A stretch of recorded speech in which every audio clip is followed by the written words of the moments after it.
Ladies and gentlemen, boys and girls, a very warm welcome back to another tankard brewing video. So in today's video we're actually going to be doing something a little bit different. We're going to be bottling wine, which for those of you watching videos, me and Fenton, we don't really do much wine. I don't think we've ever done a wine video on the channel, but that's actually going to change. We're actually going forward going to be doing some more wines and trying that out. So today what we've got is we've got a Dark Rock Brewing. I think it's 5 or 6 bottle wine kit. I'll put a photo of it on screen now and I'll put the link down below. So we've got to the point where it's all cleared and everything. I'm just actually ready to get it into bottles. So what I'm actually going to be using from the title is using the Harris Vinbrite Filter kit. So you don't necessarily have to filter your wine, but I just think to get the best experience out of it and give it a go. If we're going to be doing 30 bottle kits going forward, I think it'll be worth looking at just to get that extra premium quality, so to speak. So what else have I got? I've got 5 bottles. Just had these delivered from the malt miller. I'm not really a wine drinker, so I haven't really accumulated many bottles that I can reuse, so I've just ordered these. I've got a spare demijohn here and then the Vinbrite grit, which is on the table. So let me actually take the camera off and show you what you actually get in the kit. So here is what you actually get in the kit. You get the box, some siphon tube. This is a locking nut and like an airline that come out to like purge the air out to get the water through. I'll explain it after. The actual filter itself, this bit is in 2 parts, that pulls out, and then there's the bottom. You actually get 3 different types of filters. So you've got crystal bright, prime pad and filter bright pad. So I actually need to read the instructions and see which one I'm going to use, but you get pretty decent set of in-depth instructions there as well. So let's give it a go. So the filter I've chose to use is the Filbrite pad. Gives a fine grade filter, so hopefully it should come out really clear. I've just sanitized the actual filter itself, so let's get it assembled. This is a star sand solution in there. I've made sure that it's all soaked because obviously cleanliness is key. So in instructions, it says insert a pad into the filter body. A crystal bright or a prime pad may be fitted either way, but a filter bright pad must be fitted with a smoother pattern side facing the locking ring.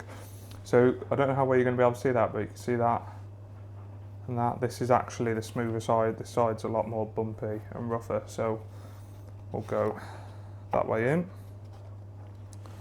We then have the support disc. Let's get this. So it says place the support disc on top of a filter pad, ensuring that the side marked A faces the filter pad. So I don't know how well you can see that. That says A on there, so that faces the filter pad. And then there's 3 lock-in nuts, well, like lock-in lugs, which should fit in. There we go, fitted in. And then the next part is the locking ring, which you just spin in and then tighten using this. So that just slots in to those and you can give it a good tighten in. And then the final part goes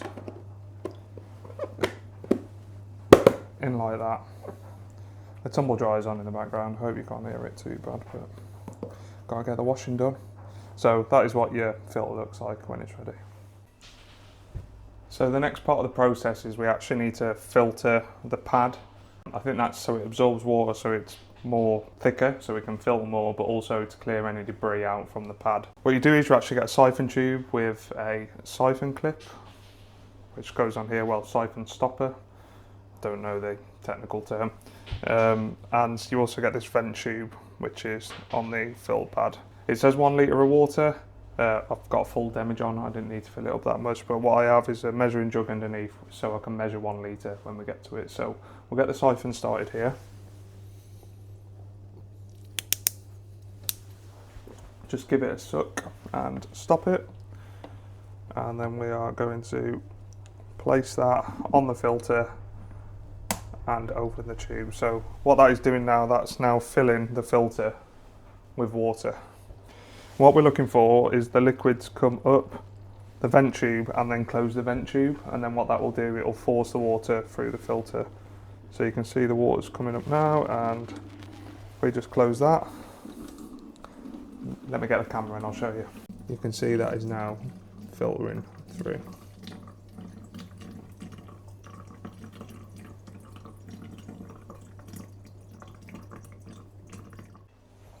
So now we've got 1 litre in, all we're going to do is pinch the tube and we'll just let the remaining bits drip out, and then once we've done that, we're ready for the wine. Now we're ready to filter some wine. So the demijohn that I just had the water in, I'm going to transfer the wine from its fermentation / clearing demijohn now into the demijohn. What you could have done, I suppose, is you could have siphoned it beforehand off the sediment, but I'm just going to do it with this. I'm a bit short of time today, but I think ideally you want to get it off that sediment, but I'm going to do the same scenario, siphon through the tube, stop it, put it on there, and then wait for it to come up there, close it, and we should be getting filled with wine. So let's give it a go.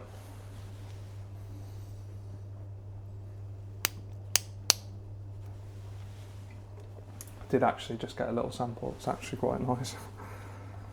So we'll place that on top, like so, and open. And now the wine should be getting filled into the demijohn. And we're just going to wait for it to come up the vent tube, and then we'll lock it off. I can hear it, and that came a lot quicker than I expected, but there we go. Now the wine is starting to filter through. Let me show you. There we go. So you can see it's quite a slow trickle. I don't know if there is any way to put tube in the bottom to stop that. I'll have to have a look at that next time, but we're going to go with this for now. There we go. So this is probably going to take quite a few minutes to do, so I'm not going to leave you here and wait and watch, but it is filtering, and that's how it works. And there's the filter, and there's the wine. I do just need to make sure I have got a siphon clip somewhere. Do you think I could find it anywhere? Of course I couldn't. So I'm just going to have to keep an eye that that tube doesn't touch the sediment at the bottom.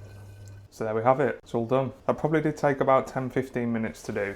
One thing I will say is that is quite a thick pad, so it is slower. I don't know if I use any of the other pads, if it would be quicker, but it is done. And you should see how clear this has come out. I don't know how well you can see, but it's absolutely crystal clear compared to what it was. So that's a big win for the product for me. The fact that I can tell the difference. I thought it was clear before with just using the finings, but actually once I've run it through that filter, it's so much clearer.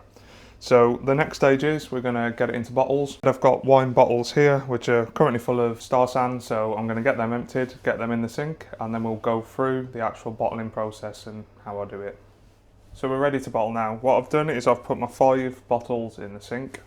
I've put the siphon tube in the wine. I've already started the siphon, but just holding it on the bottling wand. So we've got a bottling wand in, so I can press it down and the wine will come out, and then once it's to the top I can pull it out and then it's going to be exactly the same. Like same distance from the top on each one, and also it just makes it a lot easier than having to twist and stop a siphon, so I've gone for a bottling wand. What else have I got? I've got 5 corks over here. They're currently in a bowl. They're sat in some warm water at the moment. 2 reasons for that. 1, it'll sanitize the corks, and 2, it'll just hopefully make them a little bit easier using the corker, that's the word, that thing, to get it in. So hopefully that'll work.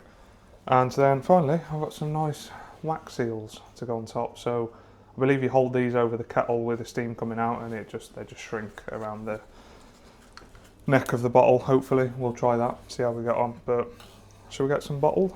So here we go.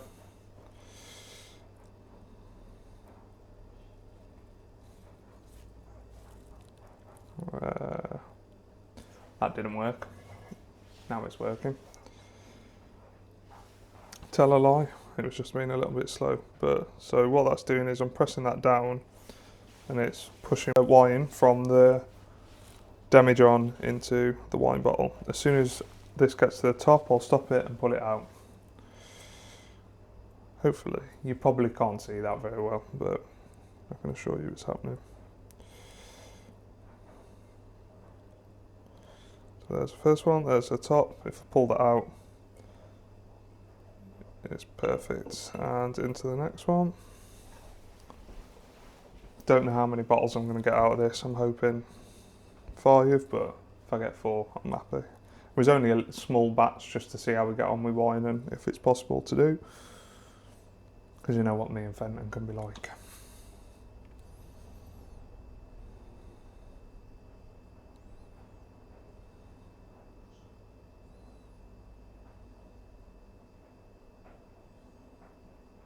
It's just coming up now.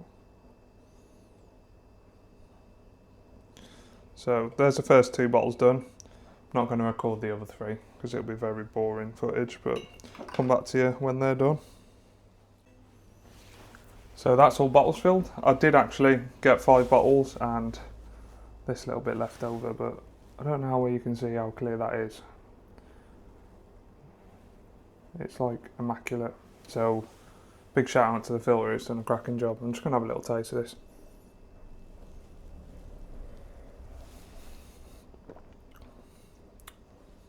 Yeah, that's got a lot of potential.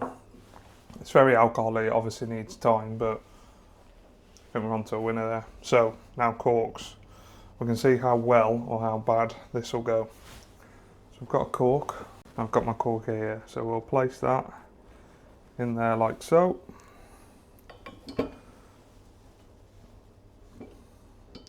Put it round the bottle like that and push it in, and it pretty much, it went okay.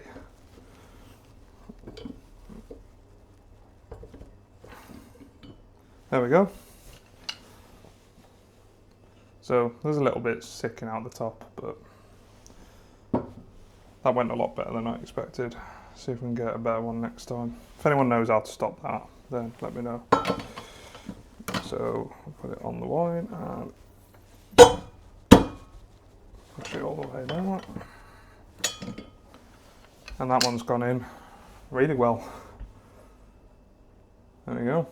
Right, I'll get these other 3 bottles done and then we'll get on to the waxing. So that's all 5 bottles corked.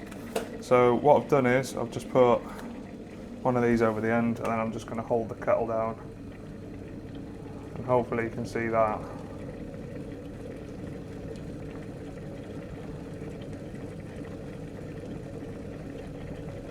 That's just shrank over the top. Makes them look a bit nicer, doesn't it? And then we have it. 5 bottles of Homebrew Rosé. Filtered and bottled. Filtered with the Harris Vinbrite filter kit.